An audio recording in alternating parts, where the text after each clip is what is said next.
আগুন আর এক হাতের মধ্যে পানি নিয়ে দৌড়াচ্ছেন। তখন তার ভক্ত মুরিদানরা বললেন, ওহে রাবিয়া বসরি, আপনি এভাবে দৌড়াদৌড়ি কেন করছেন? তখন উনি বললেন, আমি দৌড়াদৌড়ি এই জন্য করি, আমি খুব গভীর ভাবে চিন্তা করেছি, খুব গভীর ভাবে আমি রিসার্চ করেছি। বান্দা আল্লাহ এবং তার রাসূলকে সন্তুষ্টি করার জন্য কখনো ইবাদত করে না, কখনো নামাজ পড়ে না, কখনো যাকাত আদায় করে না, কখনো হজ আদায় করে না। উনি বললেন, ওই উনার ভক্ত মুরিদানরা বললেন, তাহলে কি জন্য করে? তখন উনি বললেন, একমাত্র তারা জান্নাত পাওয়ার জন্য করে। একমাত্র তারা কি পাওয়ার জন্য করে?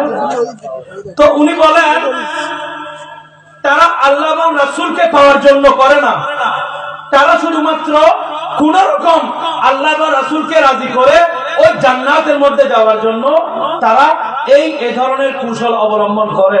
তো আমি চিন্তা করে দেখলাম, ওই ইবাদতের মধ্যে তাদের একটা রিয়া রয়ে গেছে। ওই ইবাদতের মধ্যে কি রয়ে গেছে? কারণ তারা জান্নাত যেতে চায়, আল্লাহ এবং রাসূলকে পাইতে চায় না। তো উনি বলেন, আমি এই জন্য জান্নাতের মধ্যে আগুন দিয়ে ধরাইয়ে ওই জান্নাতকে আমি কি করে দেব? আগুন দিয়ে ধ্বংস করে দেব। পক্ষান্তরে ওনার আর এক হাতের মধ্যে আপনার পানি রয়েছেন।